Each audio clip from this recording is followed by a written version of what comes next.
It's NFL Draft Week. We looked over all the Combine highlights. We got 3 takeaways from LSU's NFL Combine Day. But wait, at the end of the video, me and David are going to run our own 40 and test how we did on the leaderboard for the NFL Combine. LSU's got a pretty big draft class this year. A lot of workouts went down, a lot of drills. We got it all down for you today. 3 bold takeaways. Number 1, Kayshon Boutte's 40 time. It was pretty rough. I think that, he's a speedy guy. It might not reflect exactly what he was able to do. There might still be a lot of things left on his mind. He still might be a little nervous from what the season had for him. Brian Kelly also said earlier this year before the Citrus Bowl, I found this interesting. This was my takeaway from it. So Brian Kelly says, game film and live reps during a bowl game holds a lot of weight.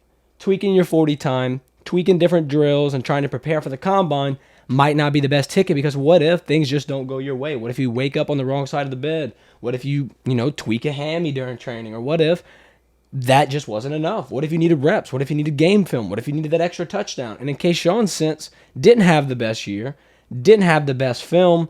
What do you think about Brian Kelly's advice? Do you think he was in the right? Do you think Kayshon, took the right shot? How do you see this whole situation panning out? Honestly, I think Kayshon should have just opted out at 40. It would have just been better for him, because even though he hasn't had the most productive season, you still go on the tape. He can still make separation. He can still get in and out of those routes. I think that's the most important thing. And he still has the run after catch ability. So if you were to just opt out of this, I think it would have done better.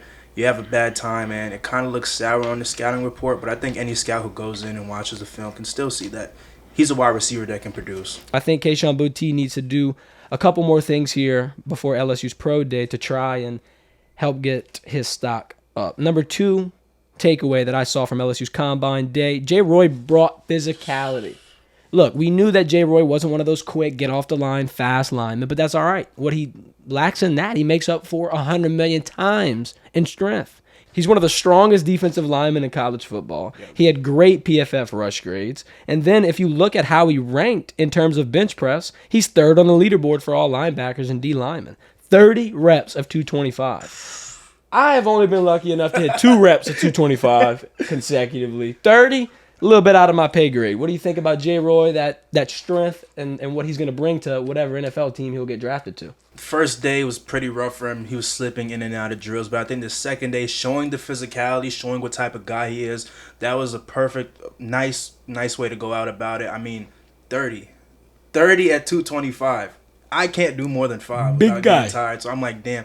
He's not flashy. He's not going to get there before the ball's back. But he's strong. He's a good interior lineman here. He's not going to let that running back get past, and he's showing it. I agree. And look, this year, the defensive line position at LSU, we all know what happened. First drive of the year, Mason Smith goes down, and who steps up? Jay Roy, Mekhi, BJ, all these guys. Mekhi's, of course, returning to LSU, but BJ and Jay Roy are going into the draft with a pretty good amount of accomplishments, with a pretty good amount of playing time, a lot more so in terms of Jay Roy than he would have expected. He saw a way bigger role, and I think he handled it well. When you want to see a defensive lineman get drafted to your NFL team, you want one of these guys who are going to push someone over, push 2 people over, grown men at that, get to the quarterback, and don't care about hurting feelings. You're here to play football. You're not here to make friends, and that's the mentality that Jay Roy brings, and that's what you need here today in the trenches in the NFL. Moving on to the 3rd takeaway, I think another LSU Tiger needs a huge Pro Day, and that Tiger is B.J. Ojulari. He has a chance to be, quite frankly, the only LSU Tiger drafted in the 1st round. I don't think he completely lost his chance here, but with Nolan Smith's 40 time, I think that, a lot of heads have been turned. Yeah. So now there's a new edge linebacker that's going to be able to get off inside a little bit quicker. However, we still have a Pro Day. We still got the 40. We still got all the other drills that he opted out of. I think his 1st round fate will lie at the Pro Day for LSU. So what do you think about BJ? How's he going to be able to handle this? And what's your overall assessment of Mr. Ojulari? I think BJ comes out Pro Day. I think he runs a 4.4. He comes out there, he runs a 4.4. He's not going to be faster than Nolan Smith, but BJ's big, he's strong, he's fast, he's agile, he's explosive. I think all that would make up for a couple seconds that he couldn't get from Nolan Smith.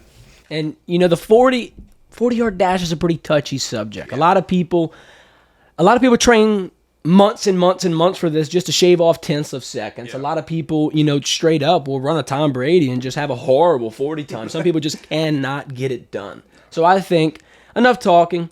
Let's put ourselves in the fire. Let's do it. Let's see if we can hit a successful 40-yard dash. We're talking about all these numbers. Let's compare ourselves to the NFL Draft leaderboard on 40-yard dash. Here we go. Let's bring it out to the field.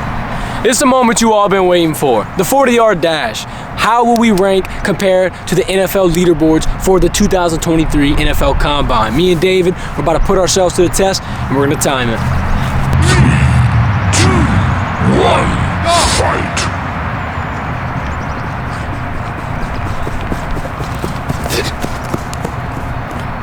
We got the 5-3-5. 5-3-5.